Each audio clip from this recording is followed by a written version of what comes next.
It was a little weird. I had never really done, I was just kind of starting to dip my toe into doing sessions. So I'd Hmm. only ever done, I think I'd done 3 or 4 in-person sessions at all before COVID hit. So I didn't really know any better, but it definitely was a little funny meeting someone on Zoom and writing music. Hi, Isabel. How are you? Doing well. How are you? I'm doing well. I appreciate you doing this. Of course. Thank you for having me. It's wonderful to meet you. Wonderful to meet you as well. I'm Adam, and this is a podcast about you and your journey in music, and we'll talk about the new song you just released. Yay, excited for it. Cool. Well, and I'm also curious about this like HIFI Labs thing that you're a part Yeah. of. Sweet. I'll give you as much knowledge as I know about that. It's definitely, people ask me questions and I'm like, I definitely should know this, but I'll tell you everything I do know. Killer. Yeah, I've interviewed a few artists that have because it's what like NFT stuff. Is that what I saw? Yeah, so it's half of it is like artist lab, artist development, artist management, and then the other half is the NFT stuff, and that is the half that I know not very much about. Ah, okay. Yeah. Do you know the artist G Love?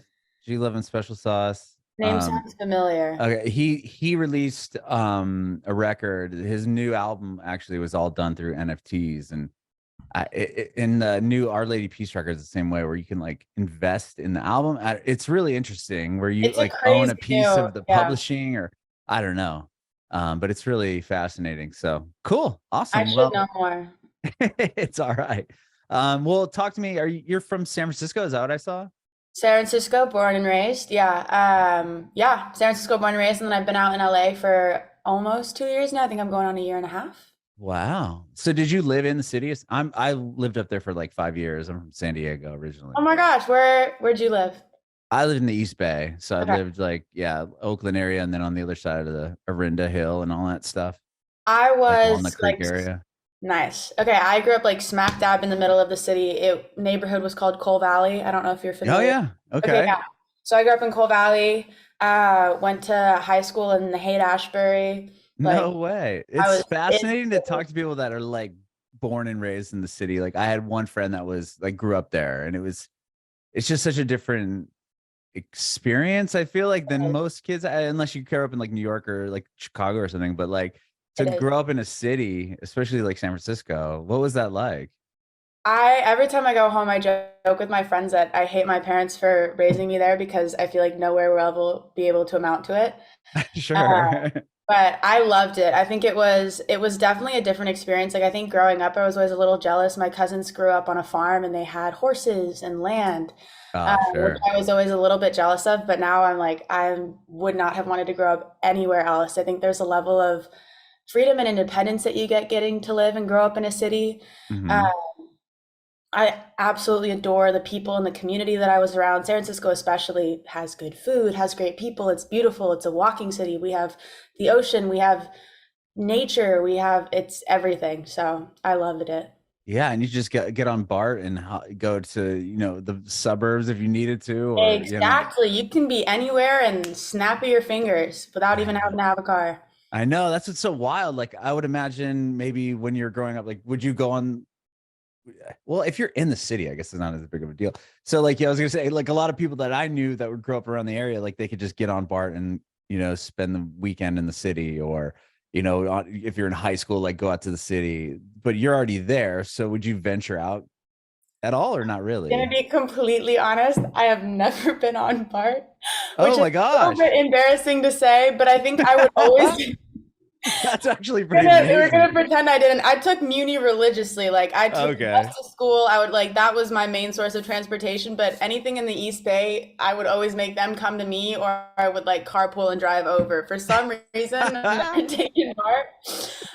But most of like my life was in San Francisco itself. I had a few friends that were in the East Bay, a few in the North, a few South. But we kind of would always make everyone come to Come to us. you. Well, you're in the coolest spot, right? I feel like I That's can't so say like good. I You think never so. been on the bar. The bar is like, if you really think about it, the thing's pretty sketchy. The fact that you're going under the bay, like I have no, Wow. like, I can't even comprehend how they really. able to even build that? I know, I can't even like the engineering that must have gone into building that blows. That's a whole nother level that I can't Yeah, even, I that's don't even so know. funny. Okay, well, how did you get into music? So to be completely honest, I think I just came out singing. My family was, they're not a musical family by any means. I love them all, but they're all a little bit tone deaf. But they were all music lovers. So I have two moms, and both of them just always, we always had music playing in the house, opera, jazz, folk, everything. And so I grew up around a lot of music, and my grandma was a big musician. My family is a big creative family, but not a lot of actual musicians. But for some reason, from day one, I was just like, I love to sing. I always want to be singing. Parents enrolled me in like singing, dancing group Mm, when I was 3. From there, it was wow. chorus, then it was singing lessons. It was just, it's always been singing and music. Part of your life. Wow. When it comes to like, I see a guitar on the wall there, and I've watched videos of you playing. Like, was that the first instrument you really picked up, or did your parents put you in piano lessons or anything like that growing up? Exact. So my parents put me in piano lessons first. They thought, rightfully so, this was like a bass instrument that I should learn. To my dismay, though, I was a Taylor Swift fan, still am, and so Oh, I love Taylor Swift. I just wanted to play guitar. That was all I wanted to play was guitar. So I gave piano a good year, and then I Okay. sat them down. I was like, okay, guys, I got the piano enough. Let me play guitar. So I swapped over and started taking guitar lessons. I now do wish I'd stuck piano out a little longer than I did. I know my way around it, but I'm definitely a lot stronger in guitar. Mhm. So piano came first, and then it was guitar. So when you started writing songs, it was on the guitar then? Yeah. Okay. That's fun. Are you going to the Eras tour now that we're on this Taylor Swift little side tangent here for a second? It was a whole journey to get there, but I am. Same here. Oh my You goodness. are? Oh yeah, it was a nightmare. But It was a nightmare.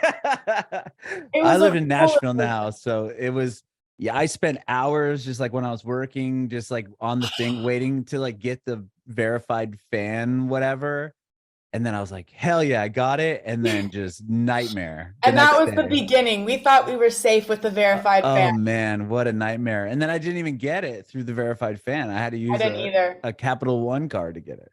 My mom had to go in with her little magicness and figure it out. Yeah, it was, oh my God. We spent, my friend and I, like 2 hours clicking the tickets. No, Uh-huh. Anything. I just clicked and then I got I one. was all like, I'll take anything I can get. That's what Nothing. I did. And I'm like, damn, I had like where I landed was just it was a great they're great tickets, but it's way more than I ever anticipated to spend on Yeah. a concert. But I'm like, whatever. But it's the Eras tour. It's Who the gives a Eras shit? tour. We're gonna Exactly. get to hear Fearless speak like I know all everything. of them. I I'm know she so better, excited. especially I don't even know what they're gonna do with those other tickets. Like they haven't even really said, right? They just said we're gonna cancel everything else. I know. That whole situation, mind blowing how Yeah, she just broke the internet. Anyway, she did. okay. There's always time for a Taylor tangent. Yeah, exactly. I have a big thing on my wall right here for I don't know if I turn the camera on, it's screwed up, but you can't really see Oh, I can see the side of it. it. Oh my God. It's Oh like my a God, I love that. double poster thing. Yeah. Anyway, no, I just screwed up my thing. So okay. So you started learning guitar. When was that? Like how old were you? I was about 11 when I started taking guitar lessons. Okay. Yeah. And then And that was how quickly did you start writing your own music, or was that much later? It was right around the same time. I had started writing when I was like 10. And then part of the reason I wanted to learn guitar was in my head, okay, I have these songs written. I can accompany myself on, like, I can make it a full song if I know how to play guitar. Oh wow. So So I you started started writing. writing that young, 10 years old? I wanted to be Taylor Swift. Taylor Swift wrote her own songs. I was going to write my own songs. I was, yeah. So, I mean, they weren't good by any But means, but still. I think the first full one that I have was about 10. And then from that, just once I learned guitar, I was just writing nonstop. Wow. And did you show people your songs, or was that something you kept to yourself? A little bit. I was like a little sheepish growing up for some reason. But slowly and surely, my moms would have me play at dinner parties, or we would have people over and I would just play for them. And then I started doing open mics and started actually playing my songs for people. When was that? Like, how old are you? God, 12, 13? Oh wow, still so young to get up and do an open mic night. Probably Wow. 13. Probably 13. I think I was closer to 13. The first time I ever played in front of a bunch of people was at a camp when I was 11, and I sang Hmm. You Belong With Me by Taylor Swift. There you go. And then from there, I started doing open mics, and I would do camps. Like I'd go to songwriting camps, or we'd have a final performance and such. But started definitely doing it more 13, 14. Okay. Wow. And then from there, were you just has that this obviously this has been your passion forever, right? Like, did you go to college for music, or was it just something you have been pursuing ever since then? Or So I'm only 19. I graduated high school and then booked it straight to LA oh my just gosh. full time. So that's what Whoa. Okay. So in school you were just writing songs up until what you finish, and then how do you get to LA? You just decided like that's the place to be? I knew LA was just the city that made the most sense. I think music wise, it was New York, Nashville, or LA. That was kind of where I had a little bit of a base in each city. I personally love New York Hmm. more than I like LA, but LA's closer to home. Hmm. Hi-fi, a lot of hi-fi people are based. They're kind of all over, but the people I knew directly with hi-fi were based in LA. It just made more sense.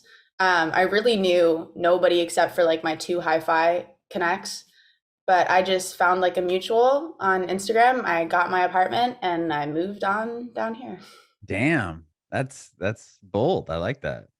Thanks. It's been a lot, but I wouldn't want to be anywhere else. So Yeah, it's like even in high school though, to link up with the hi-fi people, and like were you getting validation early on that you were really good at writing music and that you knew what you're doing? Like I would think that at one point or another, if you're all you're doing is trying to pursue something and then no one's telling you you're good at it, that you'd be like, maybe I should consider something else. I mean, definitely a little bit. I look back at those old videos and I'm like, people must have been lying to me. I did not sound good at 10 or like, I don't know what they were thinking, but for some reason, my moms have always been the most supportive people on the entire planet. So they've always known, they've always supported me. They're like, go do it. And I actually started, I was kind of not, they called me an ambassador, but for the Boys and Girls Clubs, anytime they had events, I would play and sing at their events. And that's how I got connected with Hi-Fi was I played at one of their galas, which was like 2,000 people. It was the biggest thing I'd ever done. And one of the kind of founders, investors of Hi-Fi was there and was like, I'm kind of starting this thing. You seem like you would be perfect for it. And, I'd been posting stuff on Instagram and YouTube. So I had originals up and about and then was just doing shows and such. Oh wow. Okay. So this person saw you played their thing and they wanted to get you on board. And then what does that look like? Do you like so with HIFI Labs, what like tell me more about that? Like what is it? What do they do for you? So it kind of varies for each artist. I think it's 12 on the artist roster right now.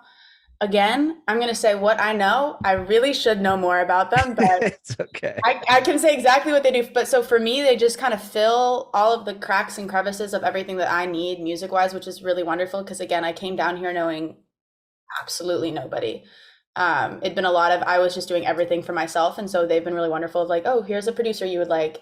Here's some photographers that would work well. Here's some writers connecting me with distribution, um, PR, everything. So they're just kind of filling all the holes of like what a management or a label would do until I get actual management or get signed XYZ, and they'll still be along for that. But they just kind of they're filling in the holes of everything that I need for the time being, which is Okay. cool. That's cool. So like just somebody on your side and on your team to help Exactly. you Yeah. kind of navigate stuff. That's rad. So that's what took you down to LA then. I mean, obviously, aside from the fact that it's LA and close to San Francisco and all of that stuff, but you had I had connections down somewhat of there. a connection here. Yeah. And then, I mean, just everyone's here. I feel like it's just so much easier to be here and be, hey, are you free for a session tomorrow? Yes, I am free for a session tomorrow. It's just so easy because there's just so many musicians, writers, producers, everyone's here. Sure, sure. I mean, you have a big following on TikTok, I would say. How did that start? And like, and I want to talk about the home cover you did. Yeah, so TikTok has been a love and hate battle, I think to say the least. I started TikTok in COVID, which I think is when most people Yeah. gave in and downloaded the app, which is what I did. But didn't really start taking it seriously. And then I had one video do well during COVID, and I was like, oh, okay, like this actually is kind of something. And then TikTok Was just, it was it you singing or it was or singing. I did an evolution post if I did. So this is me singing. It was a Put Your Records On.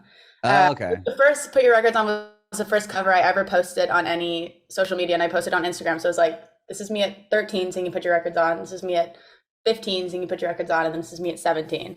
Oh, cool. Um, so that kind of did well. And then, yeah, TikTok just took over the music industry. So I was like, okay, I have to be doing this and posting. And there's been a lot of like no views for a really long time, and then videos will just take off. So the home video is one that I think it's my most viewed music related video. My friend Louie and we just kind of met through mutuals. He, weirdly enough, we'd gone to the same elementary and middle school, but he was about 3 years older than me, so I didn't know him very well. Oh, okay. But then I was in LA, he was in LA, we were both musicians. We were like, hey, let's just get together and sing some covers. And we did, and he and I both like a lot of the same kind of music, so we were just kind of like, let's just throw a bunch of songs out there, and we did Home, and I was like, oh, I kind of like this cover, and I put the effort in, and I posted it, and people just loved it. And that one took off, which was fun. Yeah, when a song does that, like even a cover song like that, like do you get like are you just that would have to be for me, like, like a lottery, like a slot machine. You just keep going, just like watch the thing keep climbing. Like, I mean, were your That is what it followers like feels going like. insane? Like was Yeah, that definitely is kind of what it feels like. It's fun to just keep reloading and seeing more and more. And yeah, it's like whoa. I had never really had a video. That was the first video that I had do really well. So that was exciting for me. Hmm. Uh, and then, yeah, I got a fair amount of followers from that and got like a bigger basis. I think I'd been stuck at like 7,000 followers for a really long time. And that hit me up into the 5 digits, the Oh K, damn. whatever the Yeah, K yeah, is. yeah, yeah. Yeah, so that bumped Wow. me up there, which was nice. Yeah.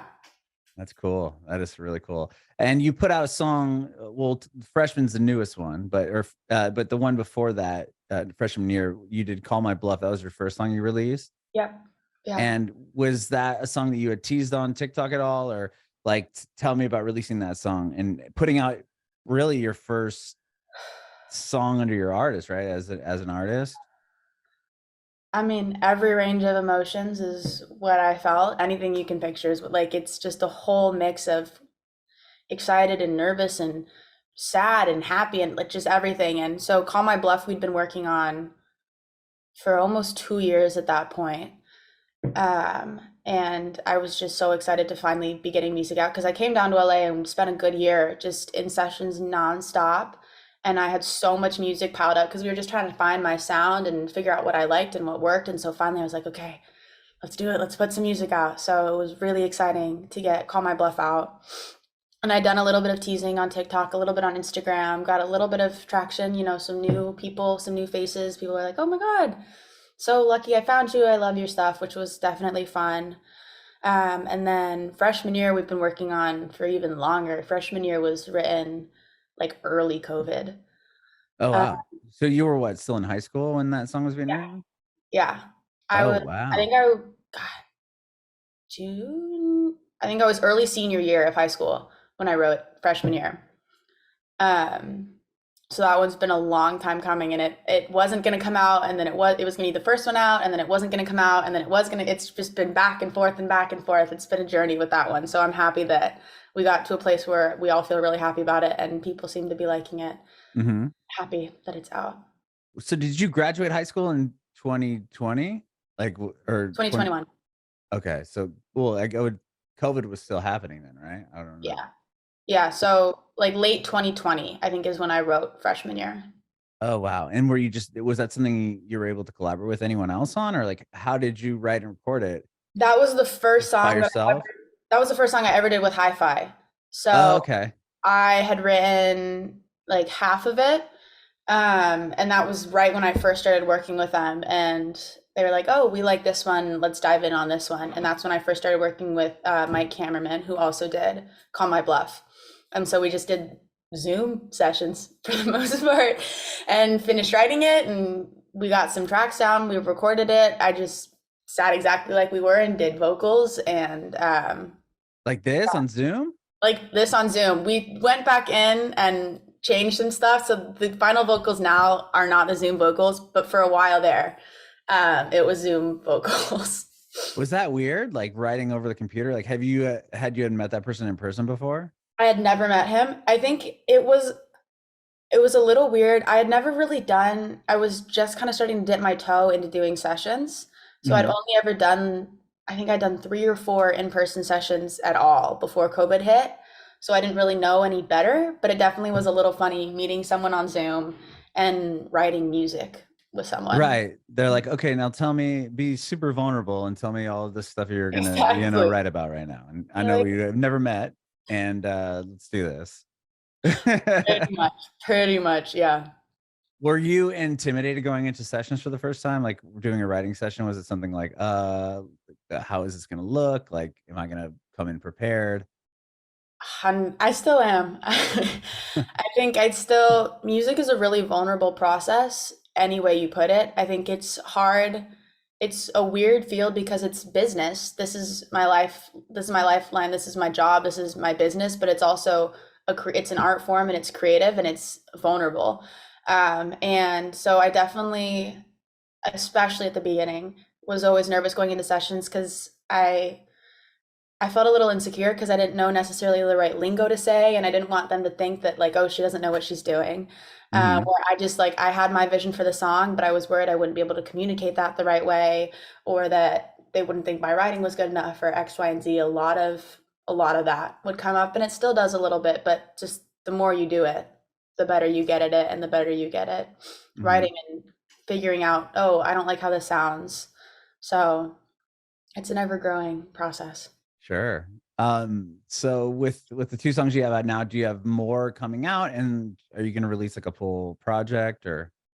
Yeah, so the next song that's coming out is called Quarter Life Crisis, and I'm really excited about Quarter Life Crisis. That one hopefully will come out spring, Okay. hopefully early spring. We shall see. But the goal is to kind of try and build to an EP, just do single, single, single, and then add the last single onto an EP or something of the Mhm. sorts. But yeah, now finally ball is set in motion. We're getting moving. All the music that we've been working on is finally starting to come out. So Quarter Life is next. Super excited about that one. And then Is it fairly similar to the other ones that you've released, or totally different, or? a little different. So it's a newer song. I think it fits, not that the other two, they're my songs, they're my babies. I love them. But I mean, as a musician, your genre is just changing not genre, but like But yeah, your sound your is sound is evolving. ever changing. So Quarter Life is one that it's a little bit more of a folky rock essence in there. It's definitely still like this kind of pop, but just with a little bit more of a Maggie Rogers sort of Mm, vibe, indie pop, a little bit more.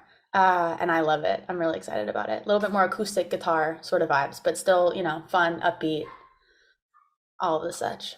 awesome, awesome. What about playing live? Are you doing? I know you did a sold out show with Smallpools, who Yeah, are a rad band. I mean, I've had them on my show before. they're awesome. Like, tell me about like how'd you? I mean, playing a sold out show at the Roxy, that's like pretty iconic. That was insane. And that was like my first real show as this whole new artist project, which was crazy. Oh, really? Yeah, I adore performing. But I kind of got right as I got into the like, okay, I know how to do this now. COVID hit. Uh, Oh, sure.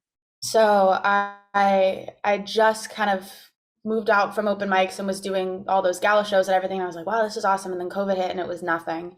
And then moved down to LA and just spent a lot of time in sessions. And then that Roxy show was the first one, and it was absolutely incredible. I mean, Smallpools, they're amazing. The Mhm. crowd was amazing. It was just me and my friend Vincent. So it was like more of an acoustic set, but just there is no feeling like being on stage. Yeah. Wow. Wow. The green room there is pretty Nice green room. It's a nice green pretty room. budget. Wouldn't I love hate that to be in venue that though. green room. That's one of my favorite venues there are. It's I just so cool. love it. It's funny they have that like little rope where it's like you're now VIP once you step beyond this like little rope. It's like 3 feet further back than And everyone. you're just a step up, essentially. Yeah, right, right.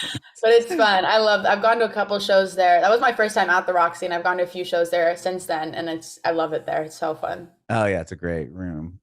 Well, do you have any other shows coming up? Yeah, I'm playing one at Neck of the Woods up in the Bay Area in 10, nope. Yeah, 10 days, February 3rd, Wow. with another band called Swarms and solo act called Water Strider. And yeah, so that one's coming up, which we're going into rehearsals for in a few days, which I'm really excited about. And then hopefully trying to do a few more back down here. Exciting. That's awesome. And then Thank you. the other song coming out in spring-ish. But Yeah. the freshman year came out pretty recently though. Freshman year came out 3 days ago. Oh, 3 days ago. I'm already Yeah, like way streaming ahead of it. platforms were Maybe because I had an early recording of it, I think. you might have gotten yeah. Well, tell me about freshman year then. I want to hear more about the song. It's so Okay. new. I was thinking like, yeah, No, never mind. yeah, freshman year just came out. Freshman year came out January 20th, my half birthday. But so I wrote it, like I think I started writing it. Wow. It's been a long time coming. So I wrote it about my freshman year of high school. Uh-huh. Big surprise there. And just kind of this relationship my freshman year of high school that was a roller coaster of ups and downs. And it was someone that I was really close friends with. And then there was some romantic stuff there that didn't end up working out. So we just kind of wrote it about, and having the perspective, me and this person just kept coming into each other's lives. So it was kind of fun to be 3 or 4 years out and writing about just like this entire story. Mm-hmm. And that was part of the reason it took so long. We actually went back and changed some of the lyrics later this year because the story continued. I was gonna say you're like, uh-oh, the story Gotta add something else now. Add And another so verse. exactly. So that was that one, and that was really the first song that I did with Hi-Fi. And it went through a few different sounds. We kind of landed on this one, which I'm happy with now.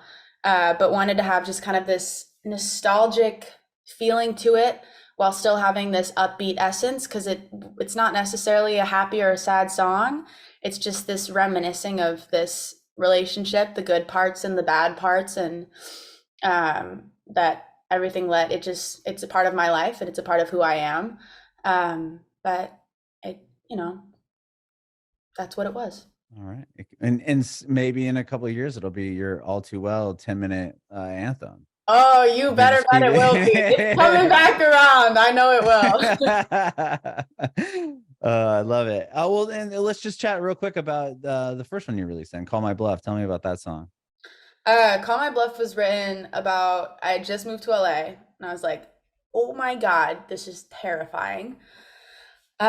Just imposter syndrome. And I was like, I have absolutely no idea what I'm doing, but I'm doing it. And every time I'm like, this is hard. It's hard, but I wouldn't want to be doing anything else. Music is all I've ever wanted to do. I'd rather be miserable in making music than doing anything else. Mhm. So I sat down with Mike, cameraman, and he and I was like, this is kind of the vibe that I want. We wanted a little kind of like a little bit of a funky vibe, fun little dancing, but a little bit of, yeah. So we sat down and I had that idea of I write it in cursive because it makes me feel smarter, because I do. And so just this of like, I had no idea what I was doing in LA. I had no idea who I was supposed to be or what I was supposed to be sounding like, but I was trying my best to do it anyways. And that's where Call My Bluff came from. Okay. You write in cursive real quick on this. I didn't even think you taught cursive anymore. So I went to a French school growing up, and so we learned to write in cursive, like in kindergarten. And so I've always loved writing in cursive because it just makes me feel a little bit fancy. And so Yeah. one day that line came to me, I was like, I write in cursive because it makes me feel smarter, which I do. Yeah, Um, it's definitely a lost art form. it is, but it's fun. I think I'm keeping it alive nonetheless. You should, because I feel like even writing itself is like losing out. Like it's fate. I mean, to like handwrite stuff, like everyone's just doing everything on computer. But to like There's nothing that beats putting something down with your handwriting, I will say, yeah, especially in cursive. especially in cursive. Well, I appreciate your time today. Thank you so much for doing this. Thank you so much for having me. Yeah, I have one more question for you before I let you go. I want to know if you have any advice for aspiring artists. Advice for aspiring artists. I think don't be afraid to go for it. Don't be afraid to put yourself out there. Don't be afraid what other people think. I think just don't let fear kind of control you. This is a difficult business and it takes a lot of putting yourself out of your comfort zone and just saying, I'm going to do it, or just getting up on that stage and grabbing the microphone or walking up to that person and just starting that conversation, which some people are better at than others, but you just kind of got to do it. And I'm still learning how to do it. I'm still getting better at doing it, but just not being afraid to just take that step.